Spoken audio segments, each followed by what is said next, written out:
Di dalam nama Tuhan Yesus Kristus, lawatan Tuhan ada di tempat ini. Jamahan Allah Roh Kudus itu nyata dan sempurna. Yang datang dengan beban berat, Roh Kudus sedang bekerja dan memberikan kelegaan.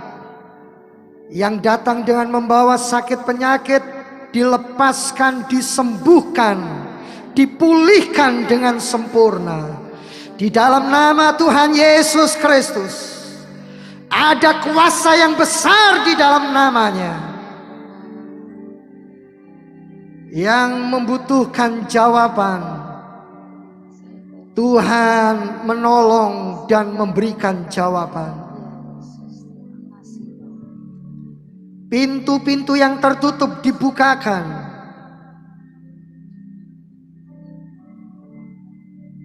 Terima kasih buat karya keselamatan Tuhan. Terimalah pujian dan penyembahan kami ya Tuhan. Sekarang waktunya kami dengar firman-Mu. Darah Tuhan Yesus melayakkan dan menguduskan kami. Dalam nama Tuhan Yesus. Haleluya. Amin. Puji Tuhan. Bapak Ibu silakan duduk kembali. Selamat pagi, selamat hari Minggu. Puji Tuhan. Saya ajak kita untuk membuka di dalam Alkitab yang kita bawa.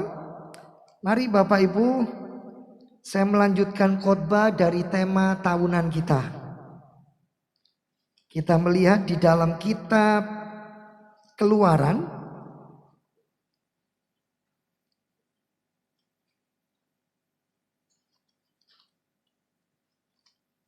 Keluaran pasalnya yang ke-14 Bapak Ibu. Kita akan baca ayatnya cukup panjang, ayat 1 sampai ayat 14.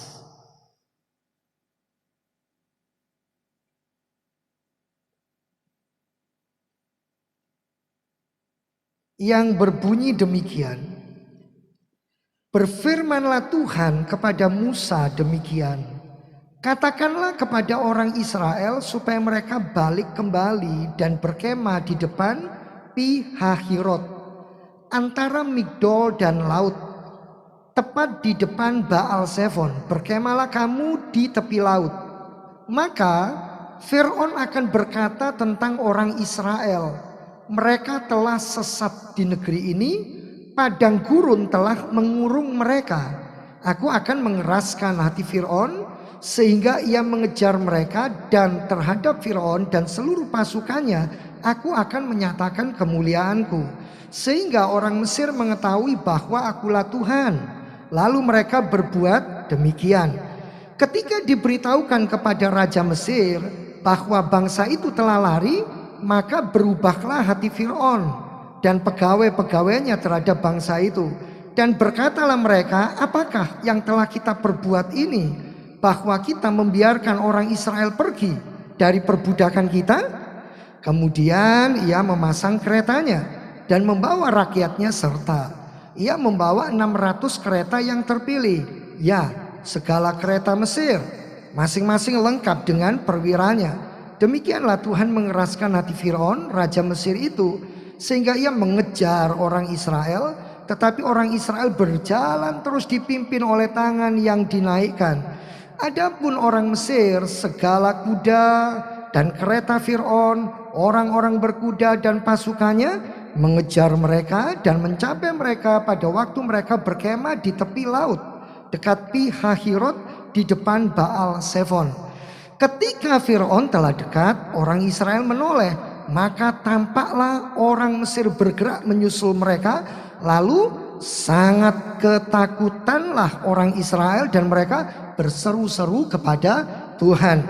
Dan mereka berkata kepada Musa, apakah karena tidak ada kuburan di Mesir, maka engkau membawa kami untuk mati di padang gurun ini? Apakah yang kau perbuat ini terhadap kami dengan membawa kami keluar dari Mesir? Bukankah ini telah kami katakan kepadamu di Mesir, janganlah mengganggu kami, dan biarlah kami bekerja pada orang Mesir, sebab lebih baik bagi kami untuk bekerja pada orang Mesir daripada mati di padang gurun ini. Tetapi berkatalah Musa kepada bangsa itu, janganlah takut, berdirilah tetap, dan lihatlah keselamatan dari Tuhan yang akan diberikannya pada hari ini kepadamu. Sebab orang Mesir yang kamu lihat hari ini tidak akan kamu lihat lagi untuk selama-lamanya. Tuhan akan berperang untuk kamu dan kamu akan diam saja. Sejauh pembacaan kita, Bapak Ibu sidang jemaat yang saya hormati, kita sedang belajar tentang bagaimana caranya memuliakan Allah. Karena setiap kita sudah belajar sepanjang saya menyampaikan kebenaran firman Allah, bahwa kita harus hidup dalam kemuliaan Allah. Sekarang berdasarkan Keluaran 14 ayat 1 sampai 14. Berdasarkan ayat-ayat ini kita akan belajar bagaimana caranya kita bisa memuliakan Allah. Kita hidup di dalam kemuliaan Allah. Saya minta tolong ayat 4 ditampilkan. Bapak Ibu, kita baca sekali lagi ayat ini tetapi bersama-sama. Ya, kita lihat ayat 4, 2, 3. Aku akan mengeraskan hati Fir'aun sehingga ia mengejar mereka, dan terhadap Fir'aun dan seluruh pasukannya aku akan menyatakan kemuliaanku sehingga orang Mesir mengetahui bahwa akulah Tuhan. Lalu mereka berbuat demikian. Saya akan baca pelan-pelan, perhatikan bagaimana saudara bisa memuliakan Allah di sepanjang hidupmu. Lihat baik-baik ayat ini ya. Dikatakan, aku akan mengeraskan hati Fir'aun sehingga Fir'aun mengejar orang Israel, dan terhadap Fir'aun dan seluruh pasukannya aku adalah Tuhan akan menyatakan kemuliaanku. Bagaimana kemuliaan Tuhan? Saudara akan sampai dalam hidupmu dan saudara bisa memuliakan Allah sehingga orang Mesir mengetahui. Saudara bisa memuliakan Allah kalau saudara tahu tentang Allah. Tuhan buat sampai orang Mesir tahu Allah itu siapa. Siapa Yahweh itu, siapa Yehova itu, siapa Allah Israel itu. Jangan pernah berpikir saudara sudah memuliakan Allah dari ayat-ayat ini kalau saudara belum tahu Allah yang saudara sembah itu siapa. Dan mengapa saudara menyembah Allah yang sedemikian di dalam gereja ini dan di dalam kehidupan saudara sehari-hari.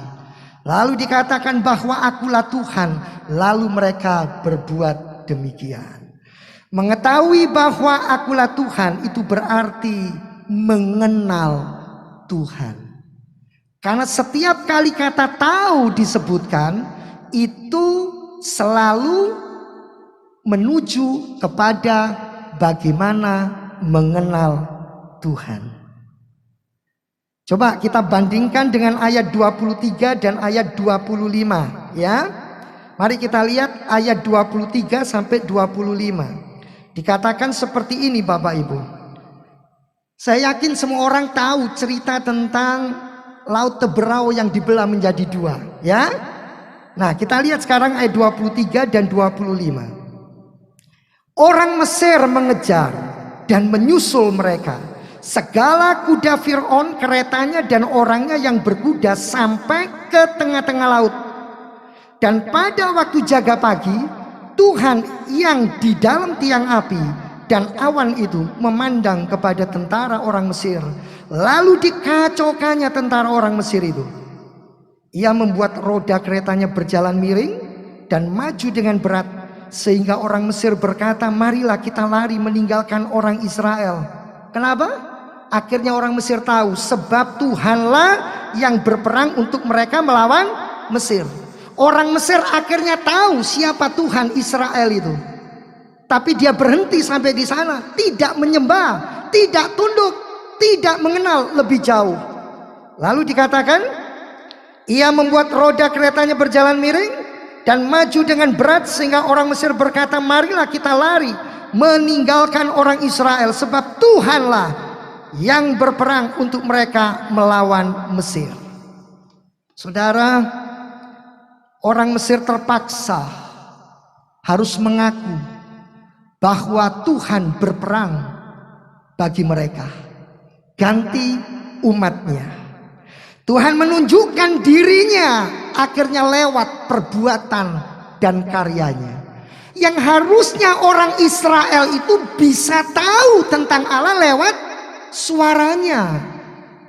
Karena Tuhan sudah utus Musa dan Musa berkali-kali menyampaikan firman Tuhan. Tapi Fir'aun mengeraskan hati. Setelah tulah yang ke-10, Fir'aun berkata apa? Kami sudah nggak tahan Musa, firman sudah kau sampaikan berkali-kali, tapi kami tetap tidak membebaskan umat Allah. Kali ini kami kapok, kami lepaskan orang Israel, silakan pergi, lebih cepat lebih baik. Tapi akhirnya Fir'aun dan orang Mesir menyesal kenapa harus membiarkan mereka. Harusnya dari suara yang disampaikan oleh Musa, firman yang sudah diutarakan, mereka belajar tahu tentang Allah. Tapi ternyata mereka menutup pintu hatinya. Dan Bapak Ibu yang dikasihi Tuhan, sekarang mereka dipaksa dan mereka terpaksa harus mengaku bahwa Allah Israel itu Allah di atas alam semesta. Setelah apa? Melihat kedahsyatan pekerjaan dan karya Tuhan. Saudara, tolong introspeksi dirimu. Setiap kali kita dengar firman, apakah ini membawa saudara bertumbuh, mengetahui dan mengenal Allah? Atau saudara harus menunggu? Tidak Tuhan, kalau cuma dengar firman, saya masih butuh melihat pekerjaan kuasa-Mu, baru saya akan percaya. Saudara sidang jemaat yang dikasih oleh Tuhan, di dalam Filipi pasal yang kedua, mari kita lihat ayat 10 dan ayat yang ke-11. Dikatakan seperti ini. Filipi 2 ayat 10 sampai 11. Supaya di dalam nama Yesus bertekuk lutut segala yang ada di langit dan yang ada di atas bumi dan yang ada di bawah bumi, dan segala lidah mengaku Yesus Kristus adalah Tuhan, bagi kemuliaan Allah. Bagi kemuliaan Allah. Kemuliaan Allah itu identik akan terjadi ketika saudara mengakui Yesus adalah Allah di atas segala-galanya. Saudara harus belajar tahu dan saudara harus mengenal secara pribadi bahwa saudara ada di dalam penebusan, keselamatan yang benar, bukan yang harus diragukan dan tidak pasti. Karena itu di sepanjang kehidupan Rasul Paulus, lebih daripada karunia-karunia Roh Kudus, lebih daripada mujizat dan karya ajaib yang terjadi, Paulus selalu punya kerinduan dan harapan di dalam hidupnya. Di dalam Filipi pasal yang ketiga ayat yang ke-10, Rasul Paulus berkata seperti ini, karena itu Bapak Ibu, apa yang saudara miliki jauh lebih berharga kalau saudara memiliki pengenalan akan Tuhan.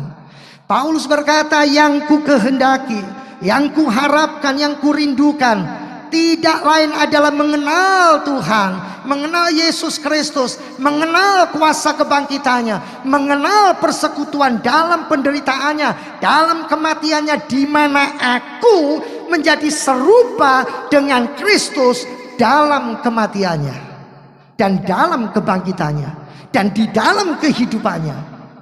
Amin Bapak Ibu. Tapi berapa banyak di antara kita lebih senang, kita lebih suka kalau melihat mujizat. Kita lebih suka kalau melihat hal-hal yang supranatural dan spektakuler. Oh, bicara tentang kemuliaan Allah, itu bicara tentang berkat. Oh, bicara tentang kemuliaan Allah, itu berbicara tentang manifestasi pernyataan mujizat dan kuasa Allah. Itu tidak salah, jemaat yang dikasihi Tuhan. Itu sama sekali bukan keliru. Tetapi esensi kemuliaan Allah itu adalah bagaimana Bapak, Ibu, dan saya bertumbuh dari hari ke hari, dari bulan kepada bulan, dari tahun kepada tahun, semakin mengenal Allah dan menjadi serupa dengan Yesus Kristus. Coba lihat yang duduk di sebelah kanan kiri Bapak Ibu, sudah serupa dengan Yesus atau serupa sama tetangganya Yesus? Saudara tahu tetangganya Yesus itu siapa? Saya tidak berani melanjutkan. Mari kita lihat Hosea pasal 4 Bapak Ibu, ayat yang ke-6. Hosea pasal 4 ayat yang ke-6. Allah tidak pernah main-main dengan segala perintah yang sudah disampaikan. Kalau Firaun sudah dengar suara Allah, kalau Firaun sudah dengar firman Allah, tapi Firaun tetap menutup pintu hatinya, Allah masih tetap ingin Firaun mengenal, tahu, mendengar tentang Allah, sampai perbuatan Allah nyata. Nah sekarang kita lihat Hosea 4 ayat 6. Tuhan gak pernah main-main, apalagi untuk umatnya, untuk gerejanya, untuk Bapak, Ibu, dan saya, untuk gereja di sepanjang zaman. Saudara boleh punya rumah banyak, saudara boleh punya uang yang banyak, saudara boleh punya gelar yang banyak, tapi kalau saudara tidak mengenal Allah, saudara ditolak oleh Allah. Umatku binasa. Saudara lihat ya, Tuhan pun berani berkata umatku. Loh, umat Tuhan loh saudara. Ini mewakili apa? Gerejaku akan binasa. Tuhan gak pernah main-main. Sekalipun KTP saudara Kristen, ya, bahkan kalau memang bisa punya 10 KTP sekalipun, tertulis Kristen di sana, lihat saudara, akan binasa karena tidak mengenal Allah. Karena engkaulah yang menolak pengenalan itu, maka aku menolak engkau menjadi imamku. Jadi yang dituntut mengenal ini tidak cuma penduduk Israel, tapi Tuhan melihat ternyata para imam Bapak Ibu, pemimpin-pemimpin yang punya jabatan-jabatan secara rohani, Tuhan pandang dan lihat belum memiliki pengenalan yang benar tentang Allah.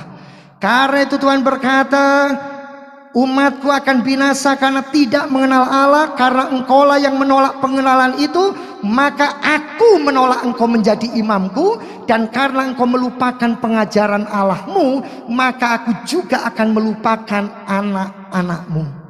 Dan saudara lihat di situ, mengerikan sekali.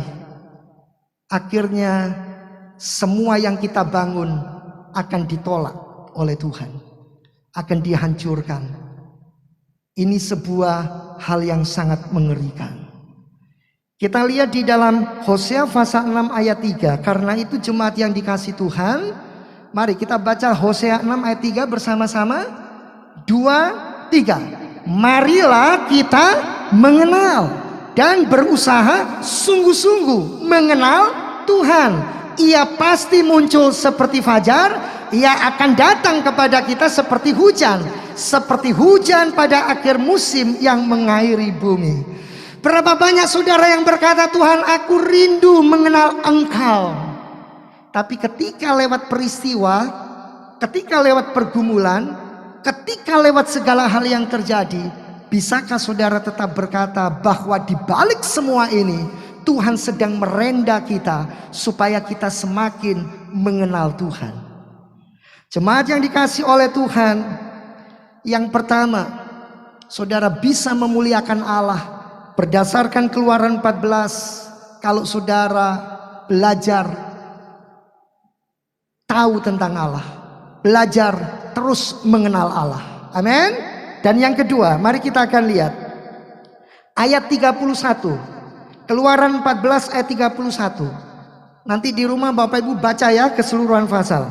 Keluaran 14 ayat 31. Bagaimana saudara bisa memuliakan Allah berdasarkan Keluaran 14? Sekarang kita lihat ayat 31. Ketika dilihat oleh orang Israel betapa besarnya perbuatan yang dilakukan Tuhan terhadap orang Mesir, maka takutlah bangsa itu kepada Tuhan. Dan mereka percaya kepada Tuhan dan kepada Musa hambanya itu. Saudara, kalau saudara hidup takut akan Tuhan, saudara sudah memuliakan Allah. Dikatakan di dalam ayat 31, mereka takut akan Tuhan. Mereka tidak lagi takut terhadap musuh. Apa sih musuh dalam hidup kita ini? Dosa. Apa sih musuh dalam hidup kita? Kelemahan-kelemahan, kebiasaan-kebiasaan buruk. Apa sih kelemahan dalam hidup kita? Termasuk sakit penyakit, termasuk segala hal yang membuat kita jauh dari Allah. Apa sih musuh hidup kita? Setan, iblis, dan timnya. Jangan pernah takut selain kepada Tuhan. Karena itu dikatakan dalam ayat 31, maka takutlah bangsa itu kepada Tuhan. Akhirnya mereka melihat dengan jelas di depan mata mereka bagaimana mereka bisa berjalan di tengah laut yang sekarang menjadi tanah yang kering. Di samping kanan kiri itu adalah air, tetapi bagaikan tembok bagi mereka. Sementara mereka melihat orang Mesir dan tentara Mesir yang gagah perkasa sampai di tengah laut. Akhirnya air yang bagaikan tembok tadi, yang dipandang oleh orang Israel, segera datang dan menimpa dan membuat tentara-tentara Fir'aun mati dengan sangat menyedihkan. Saudara, karena itu di dalam hidup ini mari kita membangun satu sikap untuk menghormati Tuhan. Takut akan Tuhan itu berarti Bapak, Ibu, dan saya harus selalu belajar di dalam hidup ini supaya kita taat kepada Tuhan. Takut akan Tuhan itu berarti belajarlah di dalam hidup ini untuk tidak melakukan dosa. Dosa itu berarti pelanggaran terhadap setiap hukum Allah. Dosa itu berarti tidak tepat sasaran. Dosa itu berarti saudara lebih mengedepankan kehidupan jasmanimu daripada menjaga kehidupan rohani yang sesuai dengan firman Tuhan. Jemaat yang dikasihi oleh Tuhan, bagaimana saudara bisa memuliakan Allah kalau saudara sungguh-sungguh memiliki sikap saudara hormat akan Allah, saudara taat kepada Allah, dan saudara tidak melakukan dosa. Sekali lagi, tidak ada orang yang sempurna bagi hari ini di tempat ini, termasuk saya. Kita semua masih bisa berbuat dosa. Kita semua masih bisa berbuat salah. Tapi kita terus belajar dengan pertolongan dan pimpinan dari Roh Kudus. Yang ketiga, berdasarkan dari Keluaran 14, bagaimana gereja Tuhan, bagaimana umat Tuhan, bagaimana saudara dan saya bisa hidup dalam kemuliaan Allah, memuliakan Allah. Kita akan lihat di dalam ayat 31 ini kembali. Keluaran 14 ayat 31. Ketika dilihat oleh orang Israel betapa besarnya perbuatan yang dilakukan Tuhan terhadap orang Mesir, maka takutlah bangsa itu kepada Tuhan. Mereka tidak hanya takut kepada Tuhan, tetapi dan mereka percaya. Kata percaya di sini mereka sekarang imannya bertumbuh dan mereka beriman kepada Tuhan dan mau mendengarkan Musa hambanya itu. Saudara akan memuliakan Allah kalau saudara hidup beriman kepada Tuhan. Hidup mengandalkan Tuhan. Ini artinya saudara harus bergantung sepenuhnya kepada Tuhan. Kecenderungan dosa itu membuat orang sulit mempercayai Tuhan. Dan itu yang terjadi di Taman Eden. Ketika Tuhan datang di dalam taman, karena mereka sudah berbuat dosa, mereka akhirnya tidak lagi mempercayai Allah. Mereka akhirnya saling menyalahkan. Dan ini juga yang terjadi di dalam kehidupan kita. Kecenderungan dosa itu membuat kita tidak bisa percaya total kepada Allah. Adam dan Hawa bersembunyi. Kenapa? Karena dia pasti yakin akan dihukum oleh Allah. Padahal Allah tidak melakukan itu. Justru Allah berjalan di taman ingin menyelamatkan mereka. Tapi mereka menangkap bahwa Allah akan menghukum mereka. Saudara, Roma 12 ayat 3 berkata, seseorang tidak bisa percaya kalau tidak mengalami anugerah Tuhan. Saudara akan bertumbuh dalam iman, itu sesungguhnya iman saudara, ketergantungan saudara kepada Allah, itu karena Tuhan sudah menganugerahkan iman untuk kita. Sehingga kita bisa percaya. Saudara hadir saat ini, percayalah, saudara adalah orang-orang yang dipilih oleh Allah. Dan itu bukan karena kehebatan saudara, tapi semata-mata anugerah Tuhan. Siapapun kita, bagaimanapun model kita, mungkin orang sering pandang kita dengan sebelah mata, tapi saudara bisa percaya kepada Allah. Saudara bisa bergantung mutlak kepada Tuhan, karena saudara mengalami anugerah dari Tuhan. Coba kita lihat Roma 12 ayat yang ketiga. Kalau seseorang bisa percaya total kepada Allah dalam seluruh aspek hidupnya, itu saya yakin karena dia sudah mengalami anugerah Tuhan. Berdasarkan kasih karunia yang dianugerahkan kepadaku, aku berkata kepada setiap orang di antara kamu, janganlah kamu memikirkan hal-hal yang lebih tinggi daripada yang patut kamu pikirkan. Tetapi hendaklah kamu berpikir begitu rupa sehingga kamu menguasai diri menurut ukuran iman. Ukuran iman yang sudah dikaruniakan Allah kepada kamu masing-masing. Kata dikaruniakan di sini sama dengan kata anugerah, berdasarkan kasih karunia yang dianugerahkan kepadaku. Jadi saudara tidak bisa nanti pulang lalu bilang saya akan cari Pak satu toko yang jual iman. Nggak ada. Nggak ada. Walaupun mungkin toko itu namanya toko beriman, tapi tidak akan pernah jual iman di sana. Karena iman saudara dapat dari saudara mendengar firman Allah, saudara menghidupi firman Allah, saudara semakin bertumbuh dalam anugerah Tuhan, dan saudara semakin kuat di dalam iman saudara.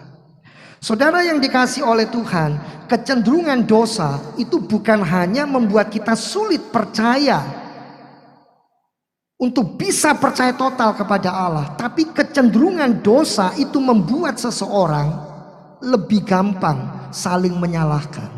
Karena itu tadi di dalam Keluaran pasal 14, mari kita lihat Bapak Ibu, Keluaran pasal 14, ketika mereka akhirnya menghadapi masalah dan pergumulan.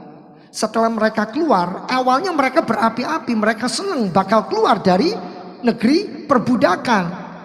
Mereka senang, tapi begitu sampai di padang gurun, ya, ayat 10, ketika Fir'aun telah dekat, orang Israel menoleh, maka tampaklah orang Mesir bergerak menyusul mereka. Dalam Keluaran 14 itu ayat 10, ya. Lalu sangat ketakutanlah orang Israel dan mereka berseru-seru kepada Tuhan. Sampai di sini Bapak Ibu, setiap orang pasti punya rasa takut. Lalu berseru kepada Tuhan itu benar. Tapi lihat berikutnya. Ini buktinya berseru kepada Tuhan tapi tidak percaya Tuhan. Mana buktinya Pak? Lihat ini. Mulai menyalahkan orang lain. Ya. Dan mereka berkata kepada Musa, apa ngomongnya? Kalau saya membaca Bapak Ibu kan dengan gaya bahasa membaca itu kan begini. Apakah karena tidak ada kuburan di Mesir, maka engkau membawa kami untuk mati di padang gurun ini? Kan enak ya dengernya ya. Lah kalau ini orang marah Bapak Ibu, jumlahnya ratusan ribu, kira-kira kayak saya membaca gini nadanya? Enggak lah.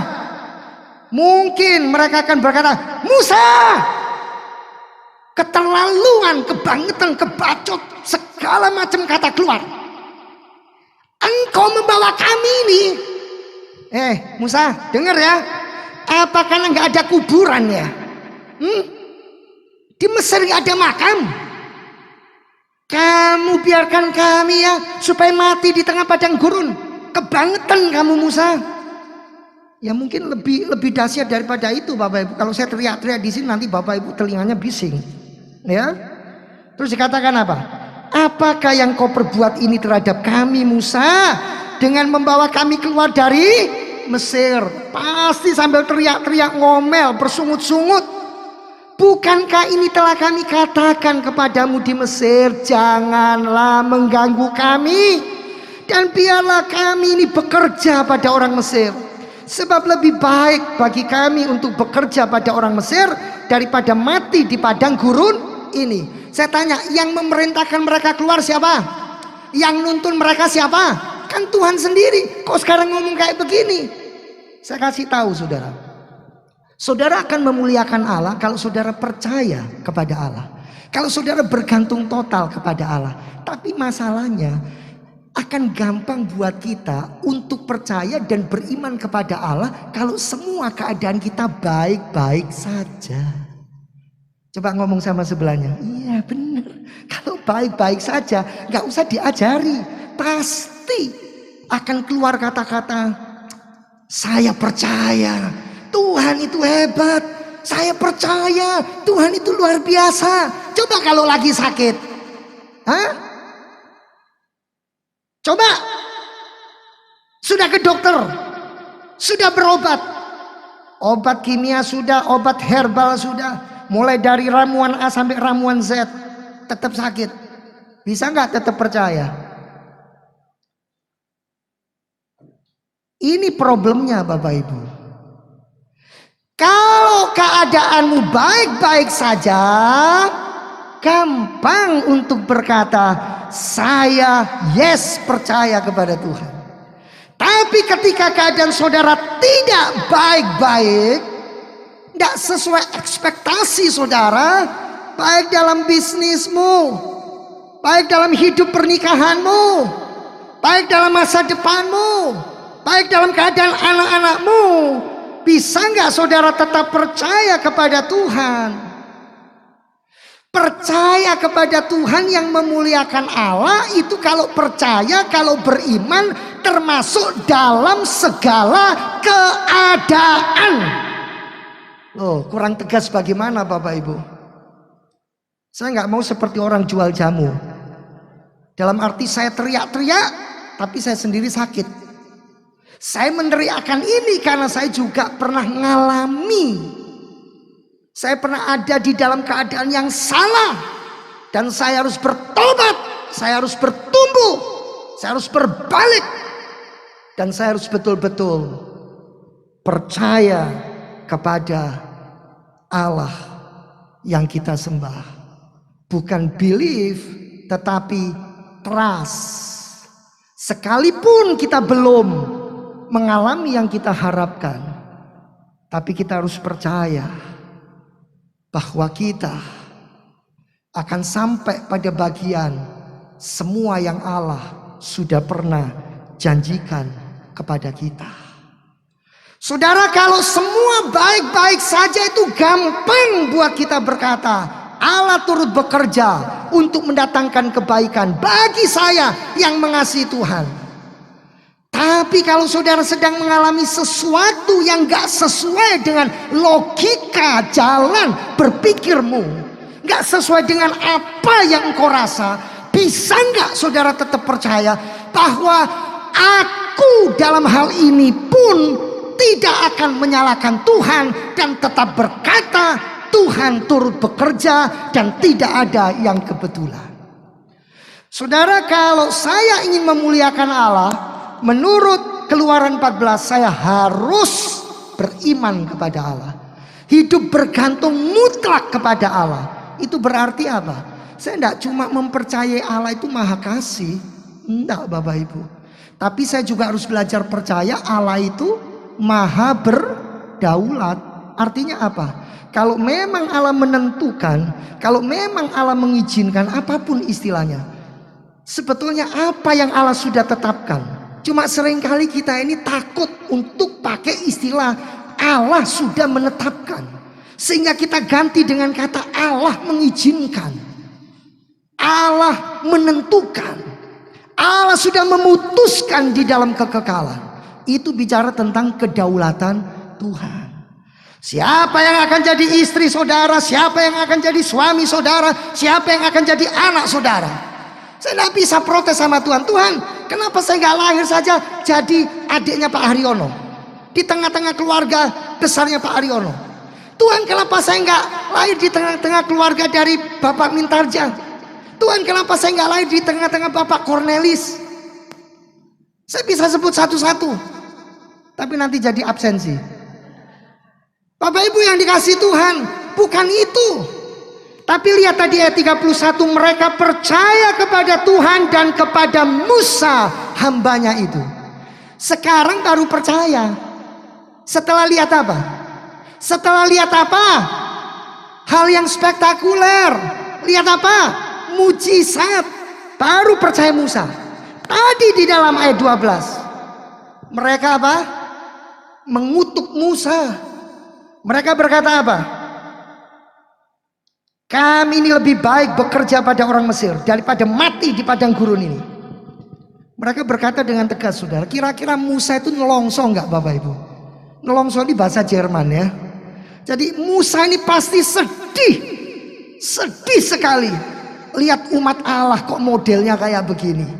Makanya tadi dikatakan, kalau tidak mengenal Allah dengan benar, umat Allah akan dibinasakan. Coba kembali Keluaran 14 tadi, ayat 13. Lalu apa jawaban Musa? Untuk orang Israel, yang orang Jawa bilang mencak-mencak ini ya. Tetapi berkatalah Musa kepada bangsa itu, janganlah takut, berdirilah tetap, dan lihatlah keselamatan dari Tuhan yang akan diberikannya pada hari ini kepadamu. Sebab orang Mesir yang kamu lihat hari ini tidak akan kamu lihat lagi untuk selama-lamanya. Untungnya kok nggak ditulis berikutnya. Enak Musa, kamu cuma ngomong, kami ini sudah ketakutan. Nggak ditulis Bapak Ibu. Tapi seringkali di dalam praktek kehidupan nyata, orang akan berkata begini, Pak, Bapak enak ngomong kayak begitu, Bapak enggak ngalami Pak. Saya ini yang ngalami. Oh, Bapak enggak kenal si istri saya. Oh, Bapak enggak tahu si suami saya. Oh, Bapak enggak tahu si anak saya. Oh, Bapak enggak tahu si mertua saya. Cerewetnya minta ampun. Nanti mertuanya bilang, Bapak sih enggak tahu menantu saya itu modelnya kayak apa. Dia lebih daripada bintang film Pak. Aduh, kalau dandan berjam-jam, kalau mandi berjam-jam, saya yang bayar air PDAM sampai cerit-cerit. Saudara yang dikasih oleh Tuhan, dalam sekejap seseorang itu mudah berubah. Itulah Israel. Saudara mau mencontoh mereka, atau saudara mau mencontoh yang benar sesuai firman Tuhan? Musa tetap menetapkan hatinya. Dan dalam ayat 14 Musa berkata, percayalah, Tuhan akan berperang untuk kamu dan kamu akan diam saja. Saudara, kehidupan kita masih panjang. Ya, ada yang masih 10 tahun ke depan, ada yang masih 20 tahun ke depan. Saya tadi bilang 10 tahun ke depan kok sudah ada yang amin. Nasi pecel masih enak Ibu. 30 ke depan, ada yang masih 50 tahun ke depan. Mungkin ada juga yang bilang, ku ingin hidup 1000 tahun lagi. Mau sampai 1000 tahun? Hah? Saya lihat itu di WA orang katanya umur 125 tahun. Aduh Bapak Ibu, ini kulitnya sudah sangat nempel sama tulang. Saya terkadang bicara sama istri saya, aduh ini ya tangan saya ini sekarang sudah banyak kerut-kerutnya. Nggak kayak sekian tahun yang lalu. Istri saya bilang, dinikmati aja. Saya bilang, ini rambut saya sekarang, aduh, banyak putih. Banyak sekali. Jadi kalau malam itu saya di depan cermin, terkadang saya pakai sisir, saya cabut Bapak Ibu yang putih. Istri saya sering goda saya, kalau dicabut terus nanti bisa gundul loh ya. Saudara, kembali kepada firman Tuhan. Mari kita introspeksi hidup kita.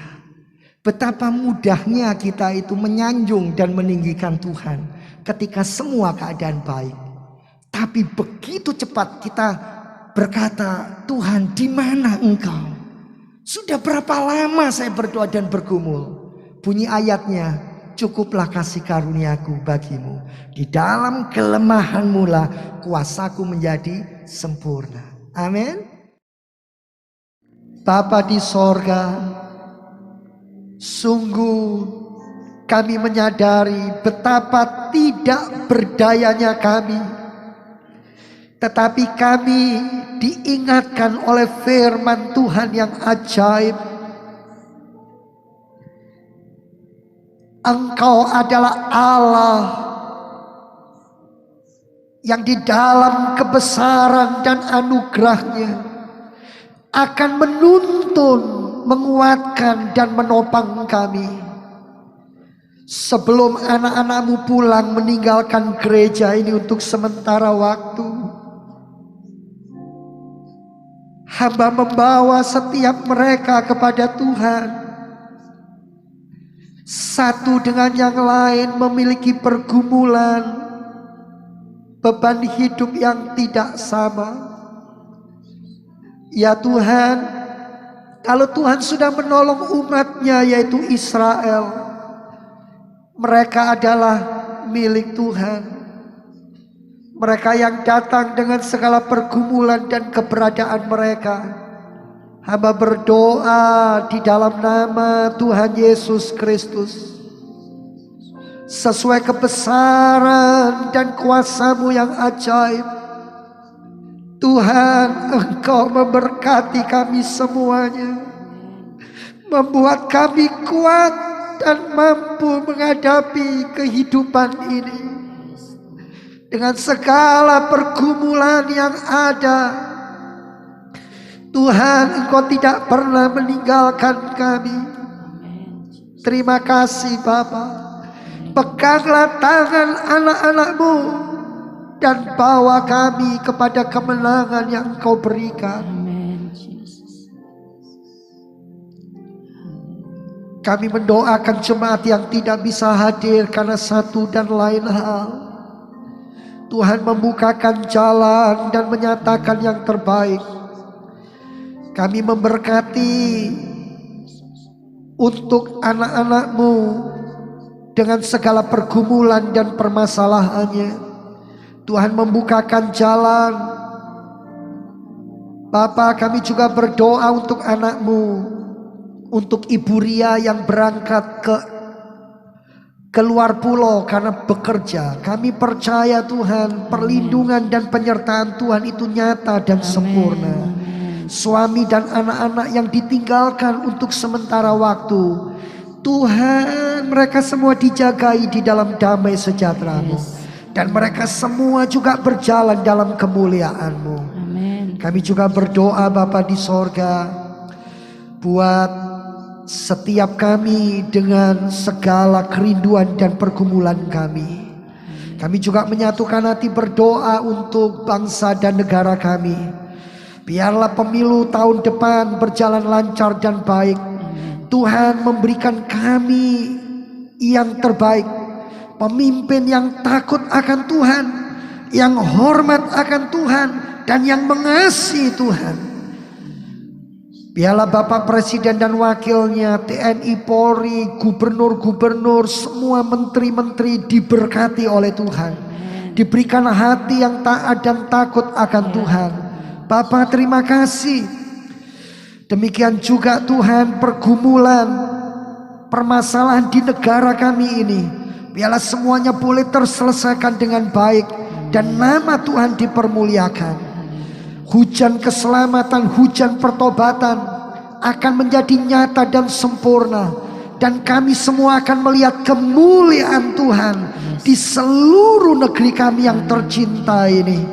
Hamba-hamba Tuhan, gereja-gereja Tuhan, umat Tuhan akan menyembah, akan memuji, akan beribadah dengan bebas, dengan leluasa, dan benar-benar Tuhan ditinggikan. Bapa, terima kasih. Sebentar kami pulang meninggalkan gereja ini untuk sementara waktu. Tetapi hati kami melimpah dengan pengucapan syukur. Tuhan menerima persembahan kami. Tuhan menerima pujian kami. Tuhan menerima penyembahan kami.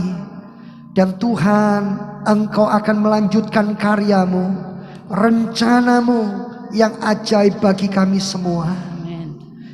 Di dalam nama Tuhan Yesus Kristus, mari jemaat yang dikasihi Tuhan, angkatlah kedua belah tanganmu, arahkan hatimu kepada sorga. Sekarang terimalah berkat dari Allah Bapa, cinta kasih kemurahan Tuhan Yesus Kristus Sang Putra, di dalam persekutuan Allah Roh Kudus akan memimpin dan menyertai hidupmu sekarang, bahkan sampai selama-lamanya. Pulanglah dan terimalah berkatnya dalam nama Tuhan Yesus Kristus. Puji Tuhan. Amin. Selamat pulang, Tuhan Yesus memberkati. Selamat hari Minggu. Puji Tuhan.